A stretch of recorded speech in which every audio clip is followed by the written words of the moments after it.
Okay, good. All right. Good morning, everybody. Welcome to actually our second webinar on e-commerce. Actually, today you'll have myself and Yasim presenting, but first I would like to introduce to you Brooke Dunn. She's the events director for the Temecula Chamber of Commerce, and she'd like to welcome everyone and has a few words. Thank you very much. Welcome, everyone. We are very proud to partner with the Inland Empire Small Business Development Center and to offer today's webinar to the business community. It is at no cost to you. Did you know that the SBDC offers free one-on-one business counseling, also at no cost? Our representative, is Paul Nolta. Paul has been providing counseling and classes at the Temecula Chamber for many years. He has also served on our board of directors as well. He's a huge advocate for small businesses and a great resource for the community. If you are not currently a Temecula Chamber member, I highly recommend you joining. By doing so, we can continue to support the local business community through education, promotion, advocacy, and a lot more. We hope you receive valuable tools today to help your business succeed. And thank you. Thank you, Brooke. My name is Jackie Scott. I'm a business consultant here with the Small Business Development Center. And basically, my background is I've owned and operated my own business for over the last 2 decades, actually in seafood wholesale. So what that means for me being part of this team is that I'm able to kind of lend my expertise and my knowledge of actual true business ownership. I specialize in strategic marketing and branding and messaging, digital marketing. Offer one-on-one consulting along with the rest of my team. I'm on today with Yasim, who's going to introduce herself. Thank you, Jackie. My name is Yesha Meres. I've been in marketing for over 25 years, not to date myself. I have helped create and manage some of the brands you would recognize in the stores or in your wallet, as one of them was Capital One Credit Card Services, which also requires marketing. So I've worked in technology, automotive, consumer brands, and I'm actually a local business owner, just like most of you here. Okay, great. Well, I'm glad everyone's joined in today because we have a lot of really good, I think, fruitful information that we have to offer. Our objectives today, this is a 4-part series, and so this is the second of them. And basically, we're going to talk about optimizing your e-commerce experience, talk about what it means to have a presence, and meeting your customers where they're at. We talked about that in the first webinar. Also talk about strengthening the relationships by engaging with your customers and showcasing your products to basically have a really compelling way in which you put your products on the market. The first part of the series was kind of why you should be online and why that presence is important. And so now we're kind of delving more into what it is and giving you a little more of your options. On our agenda today, we're going to talk about social commerce, which basically is the intersection of social media and e-commerce, right? So we're going to talk about the Facebook Marketplace, selling on Instagram, your Craigslist posts, selling on Nextdoor, Groupon, Yelp, and Google Business. So social commerce can be leveraged in that it can be used to build trust in your brand and allow your customers to emotionally invest. It's unique in that the speed at which you have the ability to communicate with your customers, shift your marketing strategies quickly and provide real-time updates. So it's beneficial for those reasons. All of social commerce sites are relatively inexpensive. So that's kind of why we wanted to start out at this juncture. Facebook Marketplace. It's a digital marketplace where people can discover, buy, and sell things listed on Facebook. So each month, millions of people are browsing and buying items from other people on Facebook. And the key to this space is people are very active and motivated buyers. And so the job of the business owner in this space is pretty much to be very responsive. Through Facebook Messenger, it's possible to communicate in real time with leads and prospective buyers before they lose interest.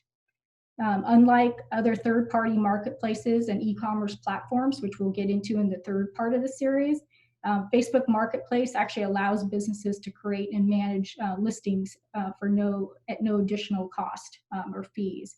So you can post products on here. So is Facebook Marketplace for my business?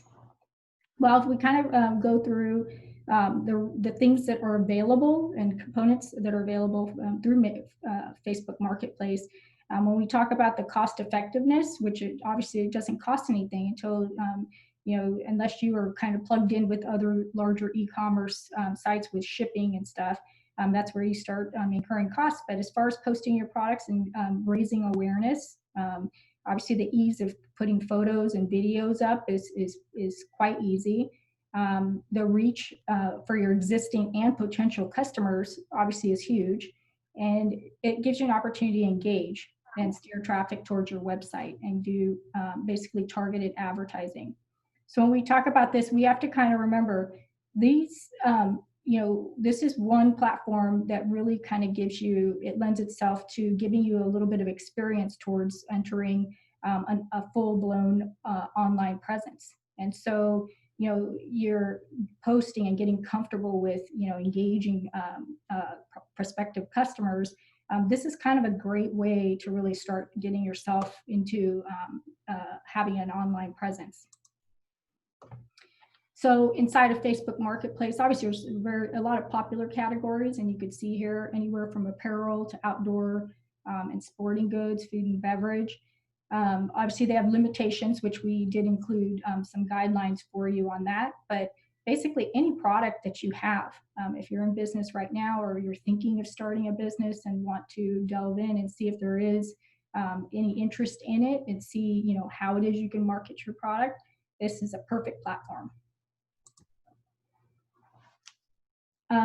So getting started here, you'll be able to see once you go inside of the app, you'll see Marketplace. And I put this slide in here just so, it's one thing to talk about it conceptually, but you're able to see, okay, this is where I go. I mean, there's a lot going on all of these apps. And so if for those of us that are not experienced in it or kind of dabbled in it, you can see, directly where it is. So you're going to click on there.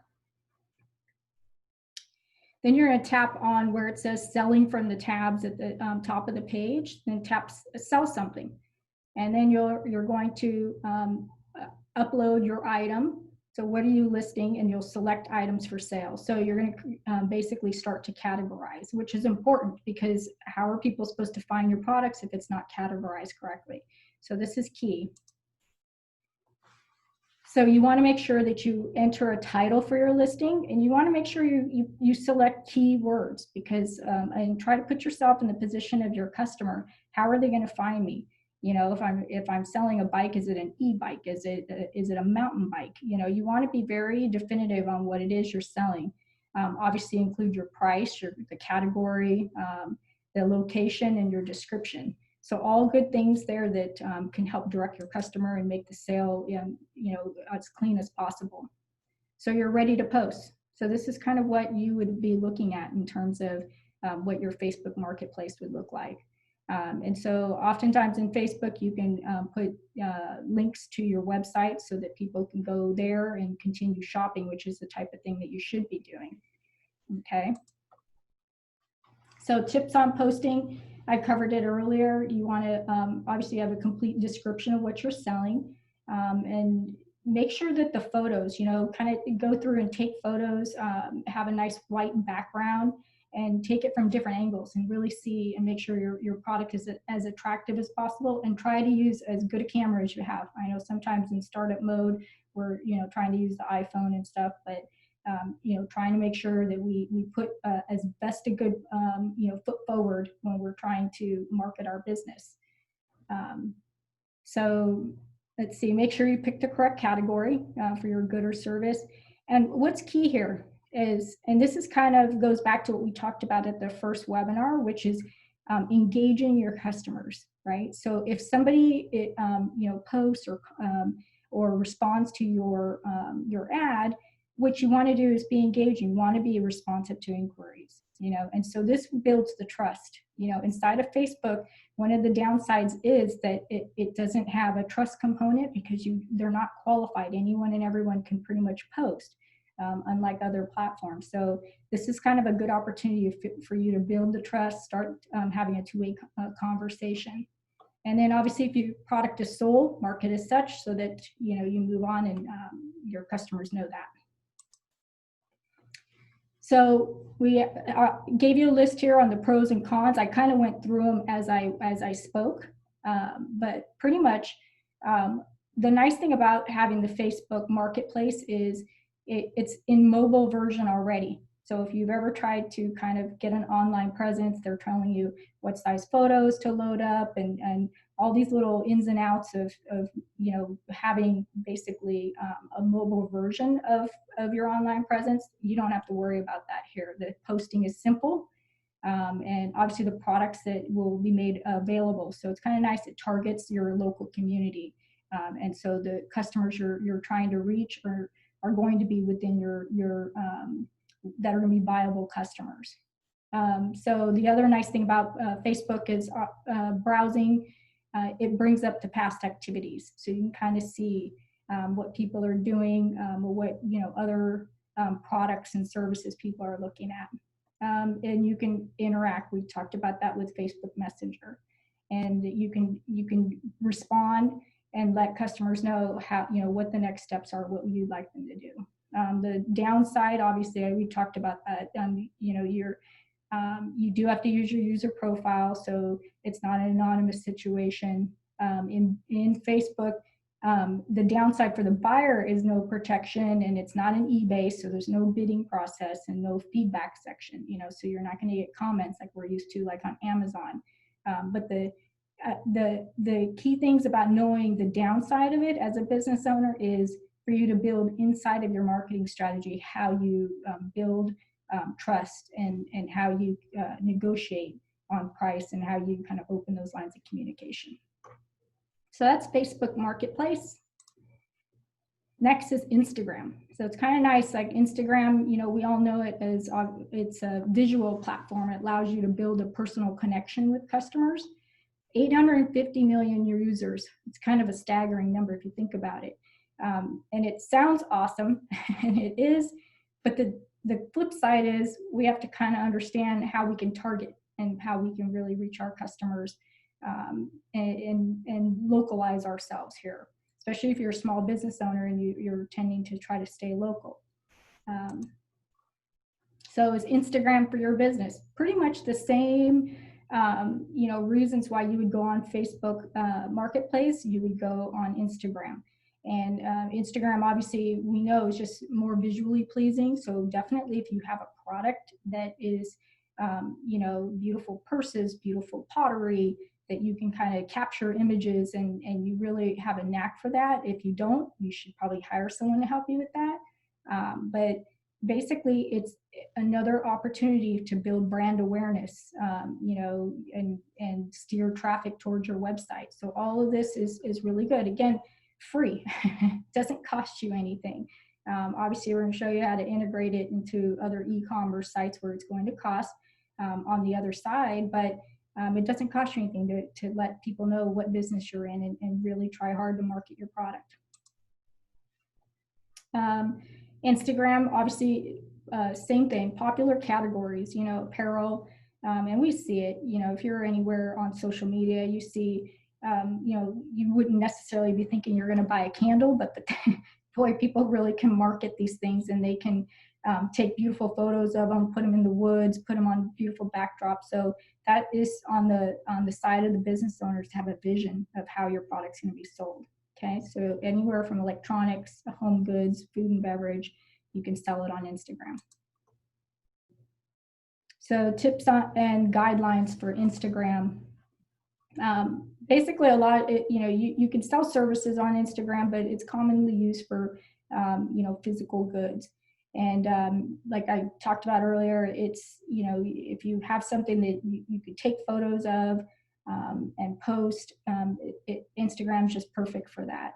And, just make sure that when you do post on it, you take advantage of the bio section where it's very clear what your business does, what you're trying to sell, and try to leverage hashtags, which hashtags just basically summarize what your post is about. So, and the nice thing is when you do use hashtags, and if you're clever enough to kind of come up with one that that gets picked up, and it really ties in with your product and creates a lot of excitement, obviously it drives your presence online.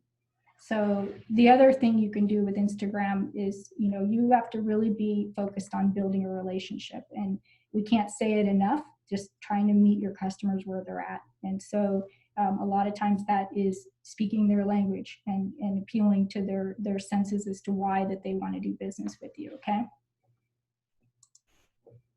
So getting set up on Instagram. So, okay, we start out with the personal accounts. So step one, and this is critical here, and obviously these slides are going to be available after for you to reference. So you have to connect your Facebook page, first of all, and then step two is switch to an Instagram business account. And so the reason why you want to have an Instagram business account, because it allows you to plug in, for example, Shopify, other e-commerce sites where you can actually sell and do the payment processing. Otherwise, if you have a personal account on Instagram, you're not able to sell and obviously conduct business. So in step three, you'll connect your Instagram business account to Facebook and a catalog so people can see what products you sell. For example, Shopify BigCommerce. And like I said, it just makes sure you provide secure checkout and the shipping and all of that's integrated. And actually this component will be covered in the third webinar, so stay tuned for that. But we're kind of giving you an overview of these other platforms where you're kind of getting your feet wet and trying to see, okay, what it is that would work for my business. So step four, you're going to be verified, so you have to submit your account for review. And so you could see on there, you'll go to your profile settings, tap business, Instagram shopping, and then just follow the steps to make sure everything's ready to go, and you'll submit your account. So it's easy as that. And I know you're probably going, wow, it's kind of oversimplified, but it really is. You just have to get in there and do it. And again, we offer one-on-one consulting. So if any of you need that type of help, or you're not sure, or you've kind of fumbled through, just feel free to reach out to SBDC, and we're more than happy to help you with that. So the last stage is uploading, actually adding your product. So you'll upload the image, add your caption, and tag your products. We talked about that, trying to make it appealing, very concise, exactly what the product is you're selling. Type the item name you'd like to tag, and then you share.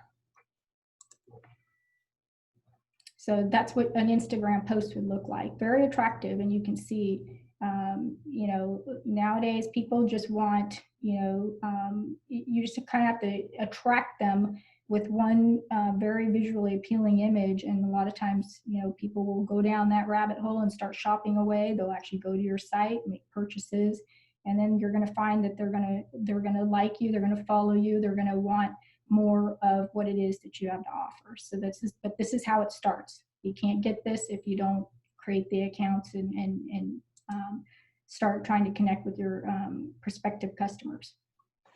So here we have the pros and cons, obviously, and to kind of summarize of what I had talked about earlier. It's quite easy to use. It can be used to promote products. Obviously, the visual aspect is very appealing. And then the downside of Instagram, it's probably not as apparent, is that although the engagement can be high and you can see people are kind of checking it out, looking at your products, but then the conversion side is low. So that's the business owner side, the marketing brain that has to kind of go, okay, if I'm getting all these people that are looking at my products and gosh, they're interested, I just can't get a sale. What are you going to do?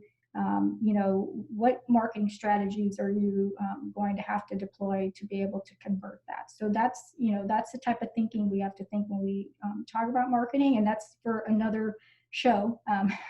Unfortunately, we're trying to give you your options at this juncture.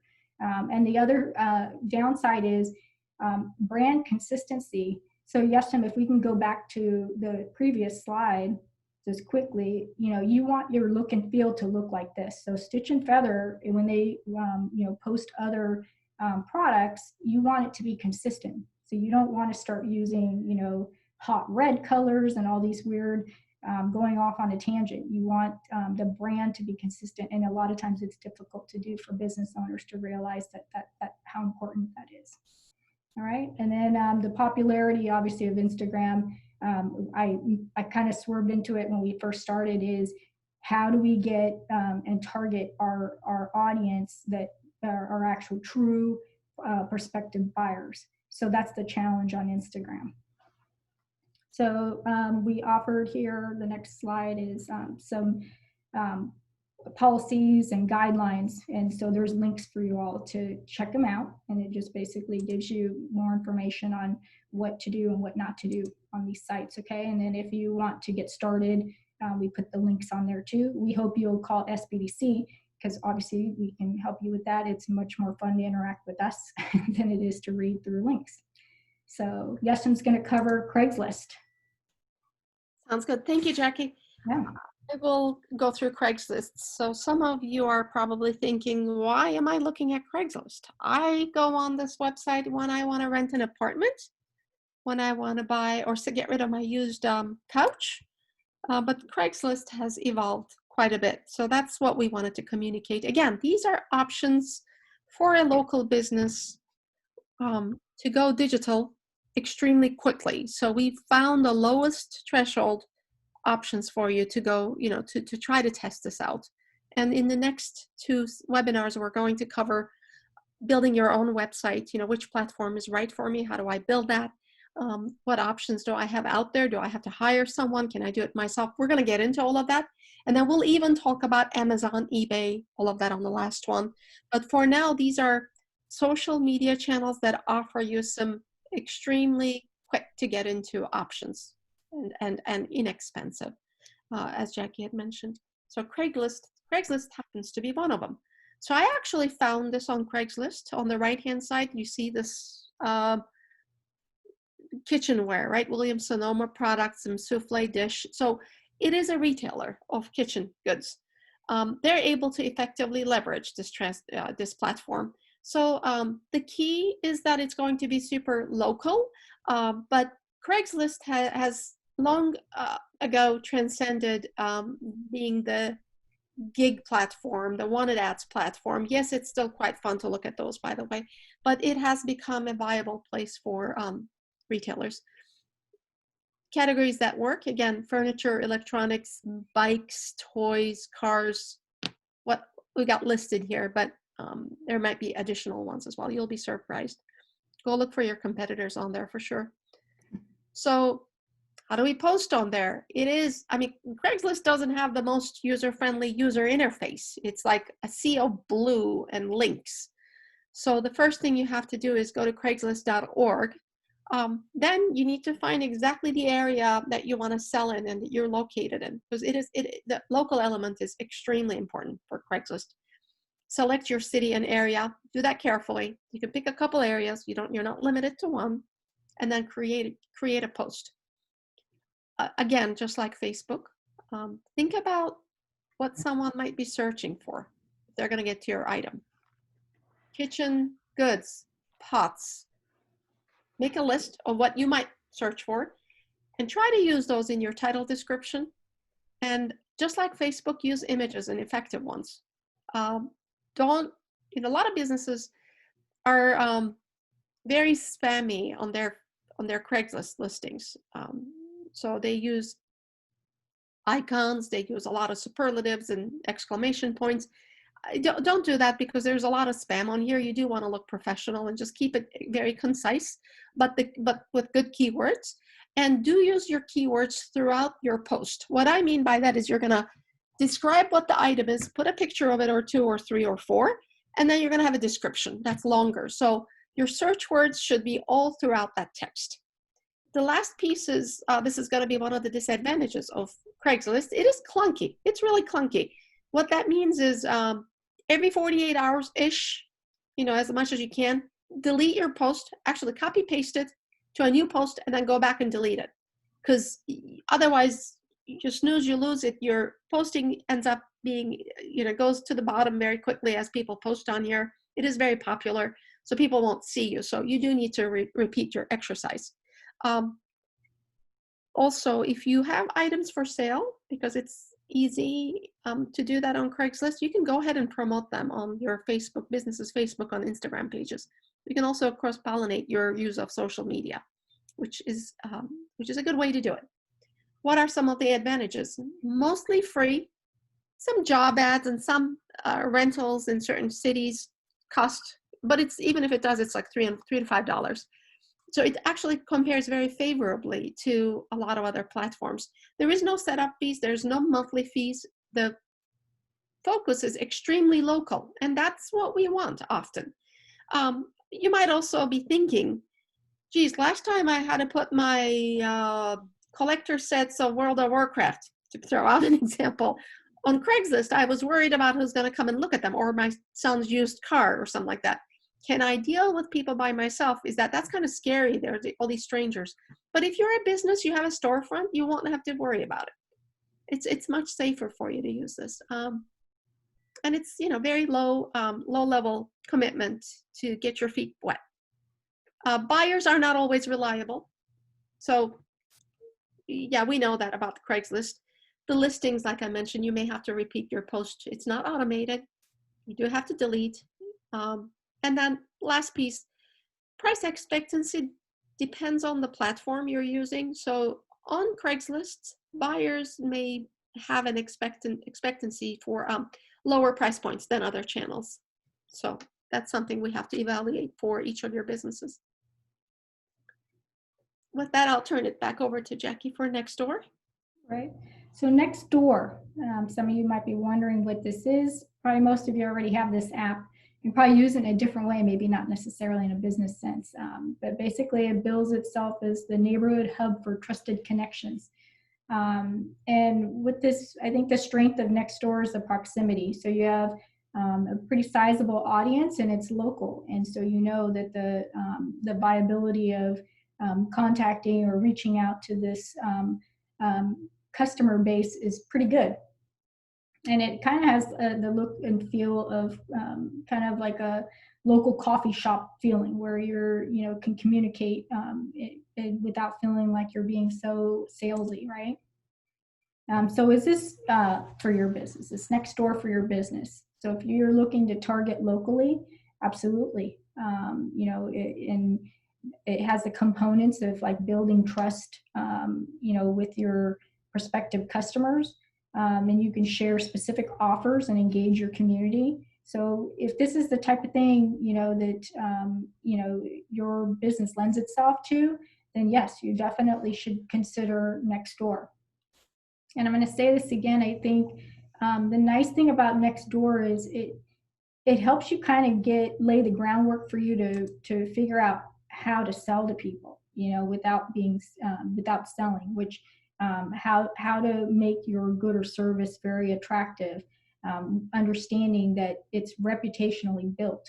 And so that's kind of key here with Nextdoor. You sell your service, it helps you build awareness that your business exists within their community. A lot of times people don't know. And also you can manage the reputation that you have. So Nextdoor is interesting because the way it works is you can't just market your business. You have to be referred or recommended. And so once you get 3 recommendations, then you can actually market your business on Nextdoor. So I think it's kind of interesting because it forces you as a business owner to kind of go, I really don't, I don't want to be so salesy, but you kind of have to put yourself out there and try to get the people liking your business. And so that's generally the essence of Nextdoor and how it works. And so what you can do is run ads inside of Nextdoor, And so usually they run about $75. So you can, try to, once you actually get the 3 recommendations, then you're able to start advertising. And the other nice thing is the more engaging you are, right, with with people that really like your business, your product, the more they'll post about you. They'll offer up links to you, and you can actually post your on the business site. So these are all good things, and this is just training you how to get an online presence, because before we can all just get a website and sit behind it and kind of be anonymous, but this, as business owners, you have to kind of keep going. You have to keep going down the path of really trying to be engaging. And yes, actually one of the comments I see is, that the address and all that personal information, that's kind of the upside of Nextdoor compared to Facebook. It really, actually you have to qualify, you have to put your address in so people know who you are, which is kind of nice, because then you know the people you're doing business with. So you go on to Nextdoor. You'll select, that you're a professional business, and this is basically creating your business site inside of this app. And, specify the business type that best describes you, and try to be more specific. So if you're a restaurant, say you're an Italian restaurant, just don't say you're a restaurant unless you're trying to be, kind of obscure. But there's no point in doing that in marketing. You want people to know what they're getting into. And you claim the right of your business, and then it verifies your account. So again, speaks to kind of the trust component. So you'll select local deal, and then you'll enter all this information. You can run your, so the other thing is you can do is run local deals. And so what that means is you can say, okay, I have this special going 2 for 1, whatever it is, and then you have so many days to run it. But some of the things you want to do is make sure that you're very clear, when you have to redeem it by, what they're redeeming, how to redeem it. So you want to make sure you walk your customers through the journey of how they're supposed to be able to get this product from you. So like I said, it averages about $75 to run an ad. And that's within a 10-mile radius that when you run an ad. And so the other thing you can do to build your business on Nextdoor is to try to get into other neighborhoods. And again, it's the same concept. You have to be referred into other neighborhoods. And so it can reach out as much as like a 50-mile radius. So trying to understand how that works. The other thing is, tracking your metrics is also kind of a neat thing on Nextdoor, because you can actually use the app and see, okay, where am I getting interest? And so where,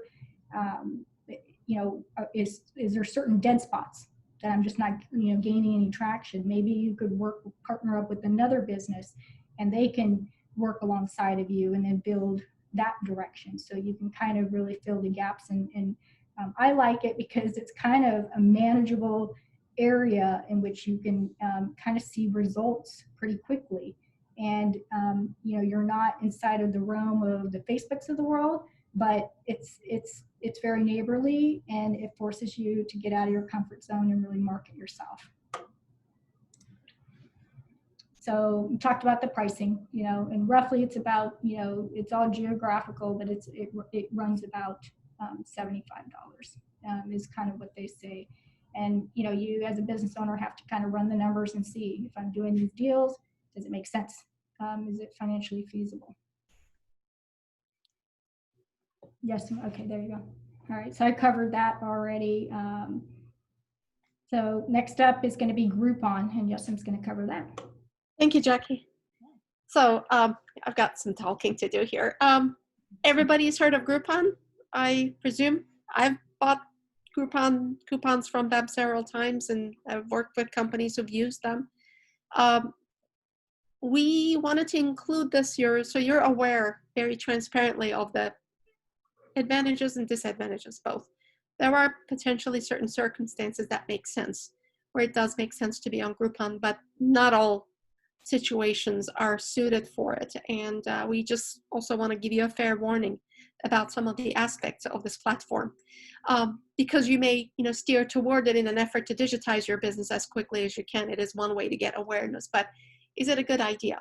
So I'm assuming you all know what Groupon is, but just in case, virtual coupons, the deals are going to be extremely local. If you've been on their website, it is very locally focused, and it offers deep discounts for products and services. Things we normally buy, you can get it much cheaper. Oftentimes, businesses will use this for a lead development strategy. It works, and it doesn't work in other ways. And so they use it as an advertising platform. So how to sell on there, you can literally go to their merchant website. It's very self-service. Join, start an account. You can also call them up and talk to their representatives. And then they allow you to track your results. So that information will be here, and it will be a part of the deck which you'll receive. So you can just go to Groupon.com or look at these links if you're interested. So costs. Yes, there is no upfront cost to post or list a deal, but you do have to offer your product at a very deep discount. I've seen mostly around 50% and sometimes higher, which, we're a little bit worried about the deep discount and what that means about folks who are actually going to Groupon to take advantage of these deals. They're going to be bargain shoppers. So you do need to be aware of that. It's going to cut significantly into your margin.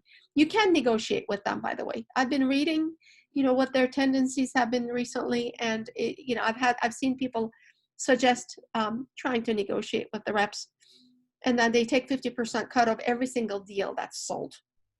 So it's extremely popular. You may lose money on it if you didn't count on extremely high sales numbers on Groupon, and we've seen that happen.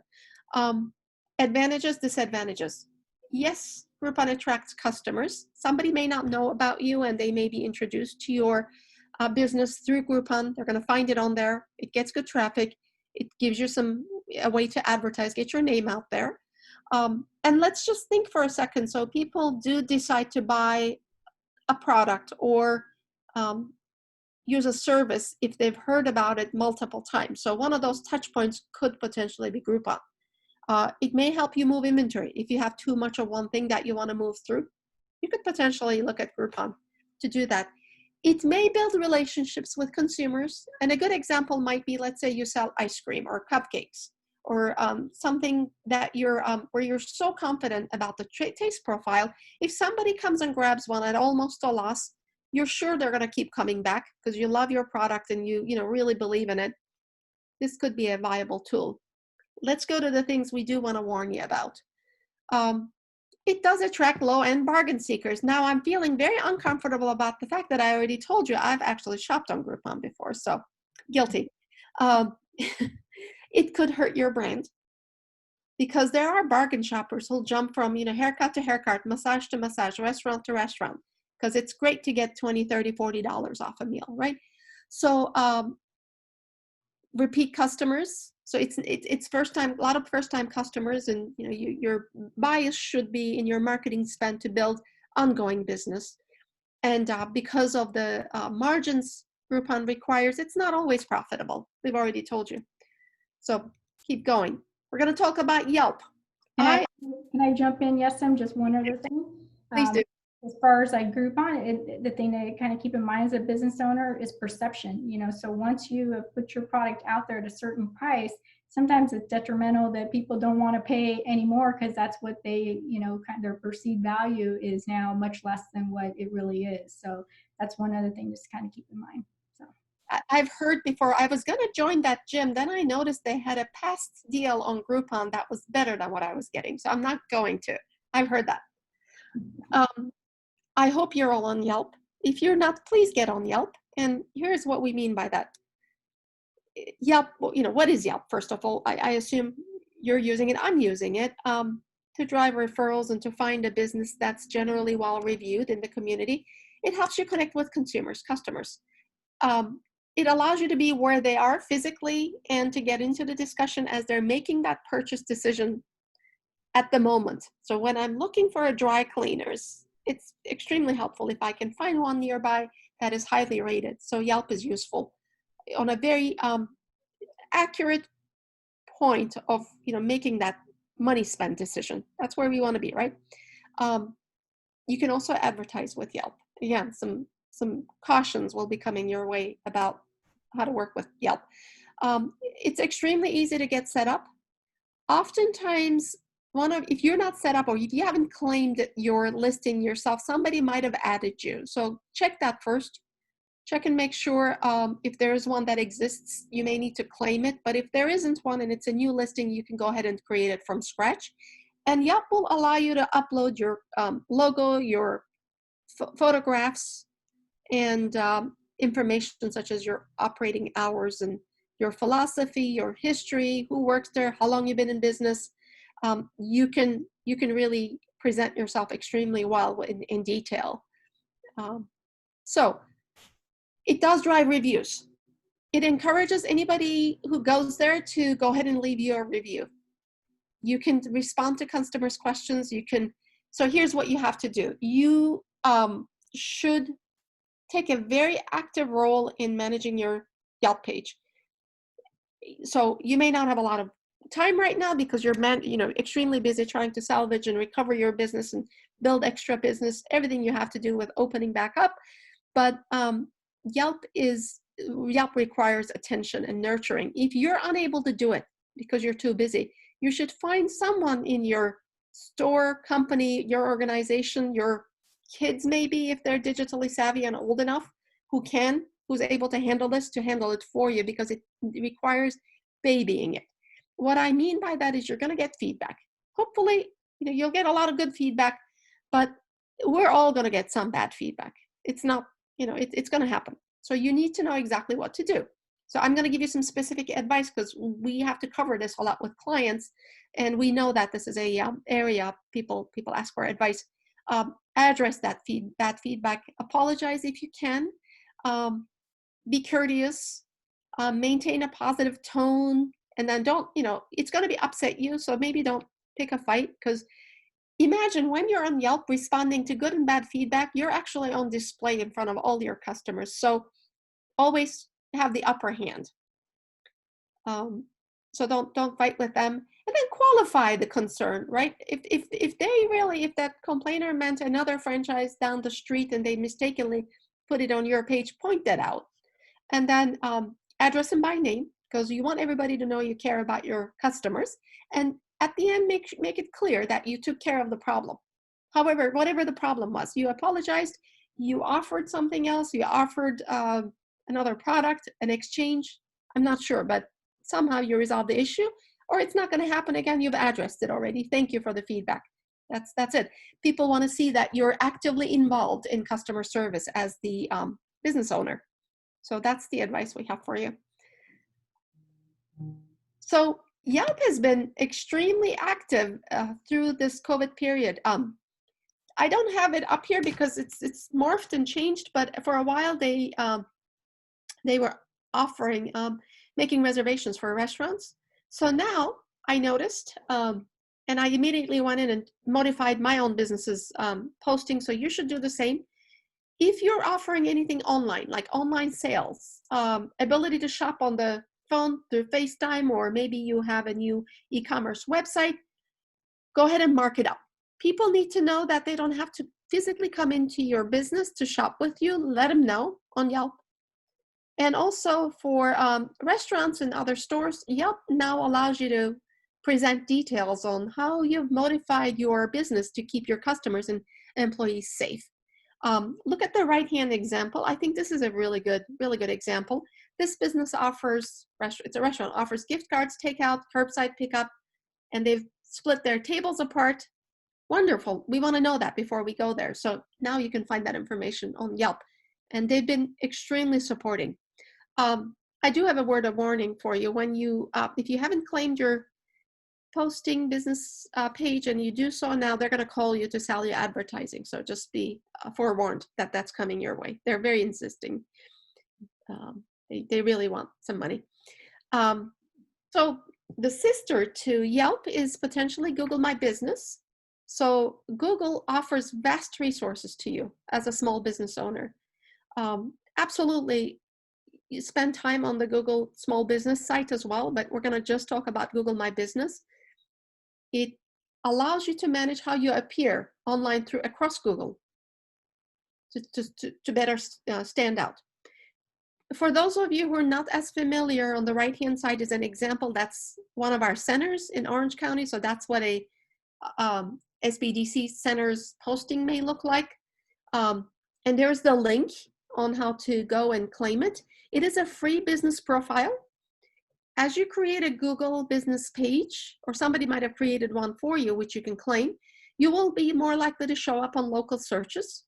And then what we call local PEC listings. What that means is, just as a customer could go on Yelp to look for a restaurant, they could also do that on Google, either on their phone, smartphone, or on their laptop.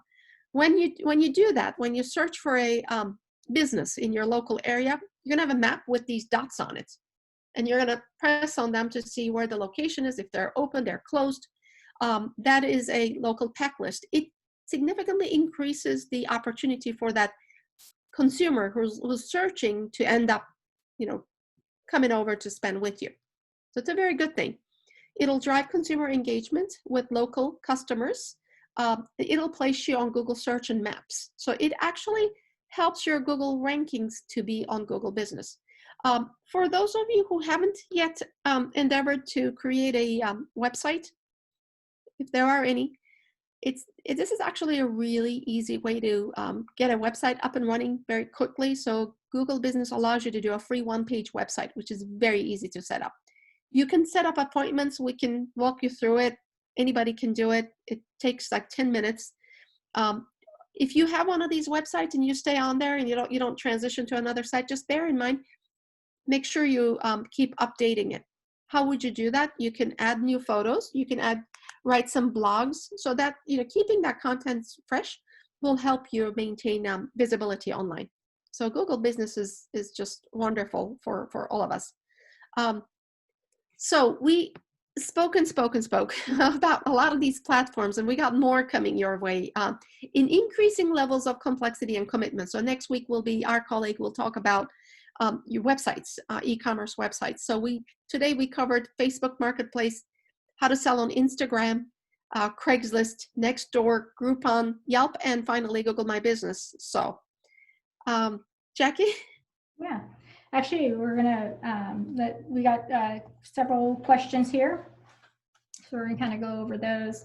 We're gonna go back to, I know Jennifer was asking about Facebook Marketplace. Yes, she wants to know if it's a good place to market her food tour business. Oh, yes. Yeah. Can I make one comment on that? Oh, I would hope you'd make more than one comment. Okay, because I'm sure we both want to, but Jennifer, right? Yeah, Jennifer Cole. Yep. My business does webinars, so it's an experiential thing. It sounds like you have an experiential thing as well. Consider creating Eventbrite invites, and that you can actually advertise those on Facebook and put it as events on your page where people can express interest, and that way you'll even show it to their friends if they're interested. So it's a great way to get attention from micro influencers. If people indicate they're interested, then their friends will see it. Okay. I think that's an excellent. That's exactly what I would do. I think that's an excellent suggestion. And obviously making sure that the event is it's described very well, and what the benefits are and what your customers are going to receive inside of the food tour business. You know what I mean? At the end of the day. So being very clear with that. Don't just say it's going to be food tour. Try to sit in the position of the customer actually receiving this. So let's see here. Angela asked, is Marketplace an appropriate venue for selling a large variety of items? Yeah, I would say yes, absolutely. And then obviously you're hoping that you kind of kick it off there, and then hope that they visit your website and kind of continue to purchase more and more products from you. But I would definitely, not try to oversaturate it where it looks like you're just using it as their main website. You kind of want to do work really hard towards having some really good, well-perfected posts, and then or advertisements, and then trying to redirect them and give them the full experience on your website. Yasim, did you have anything to add to that? No, I think you're right on. You can use it for a variety of products. And Yeah. again, this is the type of thing, you're trying it out. It's a test and learn phase for a lot of you right now. Because it's like COVID's been a horrible thing, obviously, but it's also kicked us to digitize a little bit faster, a little bit better. So we really look forward to, we're looking at each of your businesses on a customized basis, because our recommendations will vary based on what it is your industry and your particular business requires. But marketplace is one of the very effective tools to get into this. Yeah, and I think the thing about marketplace right now, it kind of looks like not much. It kind of looks like the social media of Craigslist. Mm-hmm. But the truth of the matter is, I think once Facebook figures out that people are actually going to leverage this as a viable marketing strategy, it's going to become, I think, even more expansive. So it's good that this is kind of a good starting point for some business owners. And the other thing is, I think even though you're looking at marketing from the more traditional standpoint, this is an opportunity. There are people that are on the marketplace of the world in this platform that would not necessarily find you where you think you need to be found. Okay, so let's see here. Is there a charge for Craigslist? Yeah, Craigslist is super cheap. So sometimes if you want to do like for sale by dealer, they'll charge you $3 to $5 for that posting. But it's compared to eBay, Amazon, it is significantly cheaper. And we'll have a webinar about those platforms later as well. By the way, that's the fourth one. And remember, you're posting one of these, but you have 50 of them to sell. So I would say it is extremely reasonable. It's a really reasonable platform to use from a cost perspective. It's very cost effective. Craigslist, again, is it a good location for listing special promotions or inventory blowout sales? Is it a question or a statement? No, it's a question.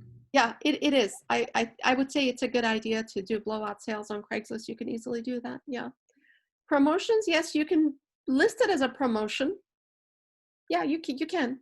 But basically, people are going to be looking for your item. They're not going to be more likely to buy it because it's cheaper, because they are expecting a great deal when it's on Craigslist. So your margins will be lower. Right. And the other thing is we're meeting our customers where they're at. They're looking for a deal. You're looking to offload. So right. it kind of works, right? Yeah. So, okay, Nextdoor, we answered that, Wendy. Yes, you have to have your personal address inside of there. How do you get recommendations on Nextdoor?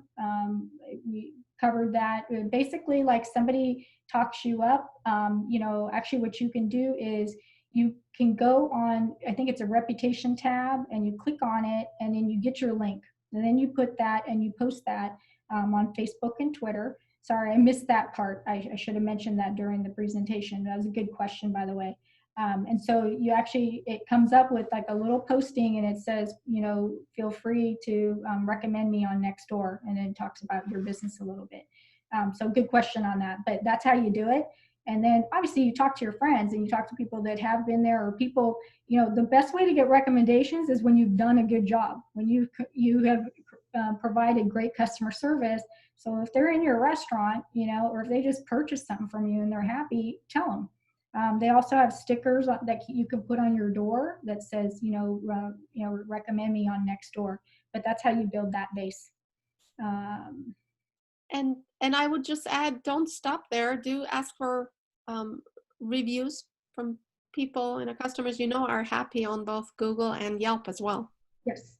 Yep. At all of these, if you're utilizing them all together.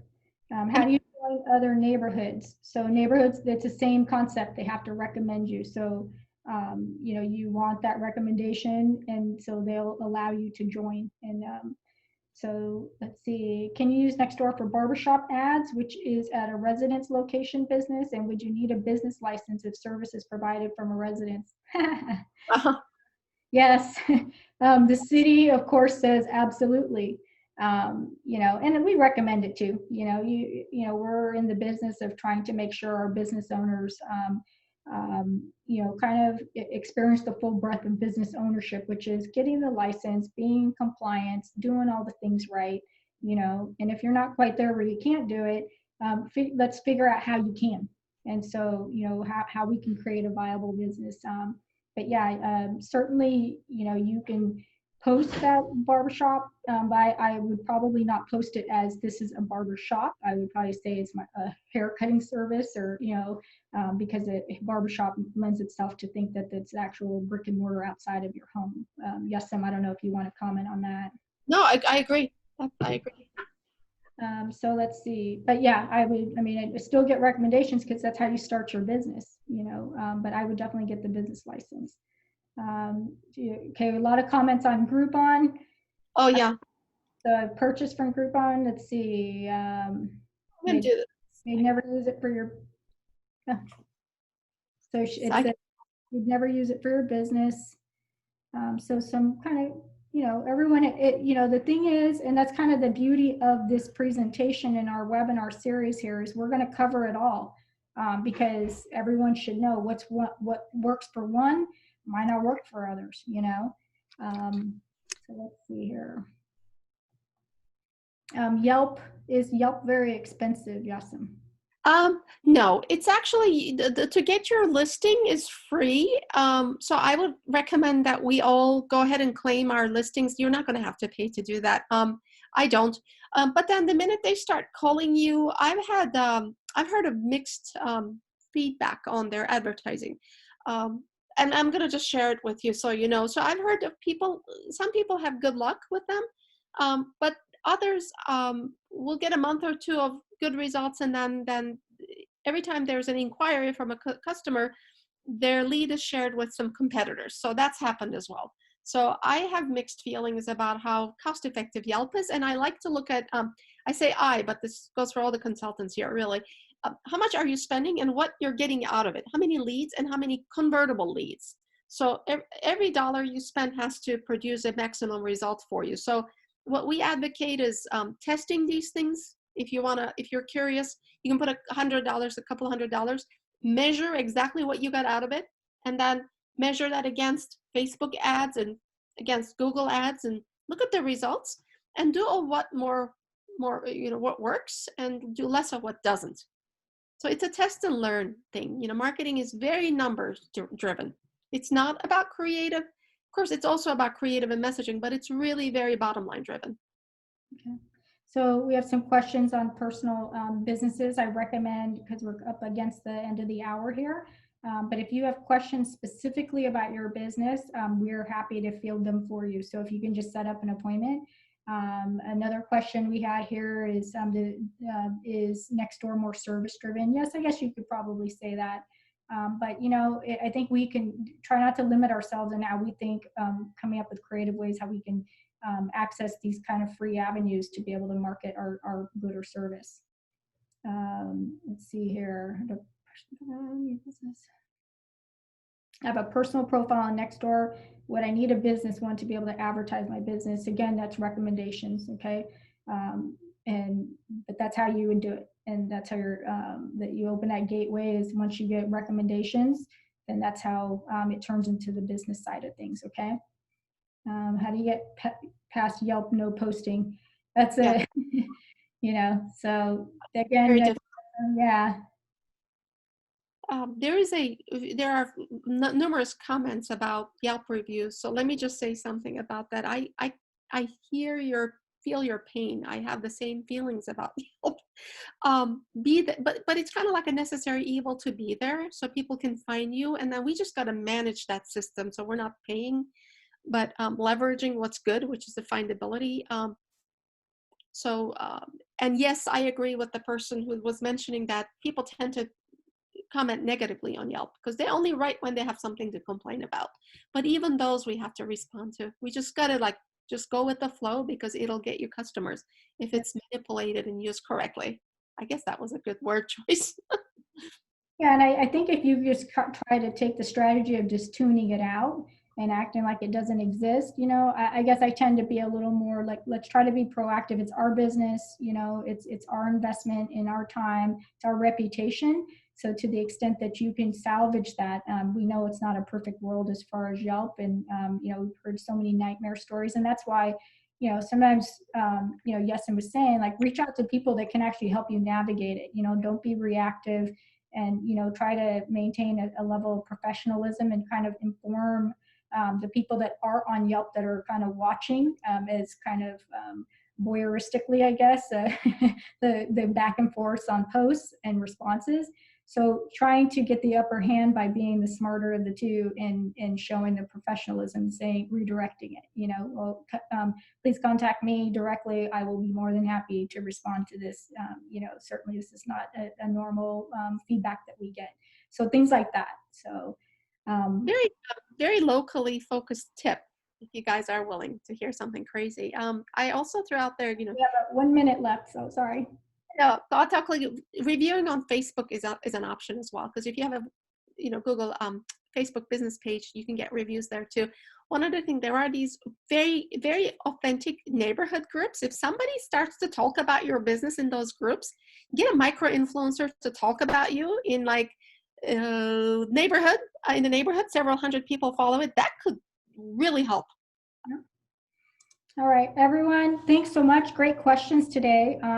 You know, hopefully you will join us for webinar 3. It's on e-commerce solutions. Actually, Nathaniel Quinn, one of our colleagues, excellent. He's actually the person that through SBDC helps build websites and helps you navigate that. So he's going to have a lot of good information next week.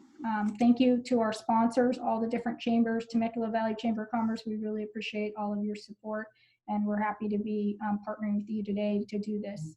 And there's our contact information. Feel free to contact myself or Yesim. You know, we're happy to set up one-on-one consultations and answer any questions further and help you with anything that's even beyond the scope of today. Okay. I'll fly to the bottom one last time. There you go. Here's our contact information. Okay, great. Take a picture if you want. All right. Thank you very much for joining us. We'll see you guys next week. Bye-bye. Thank you.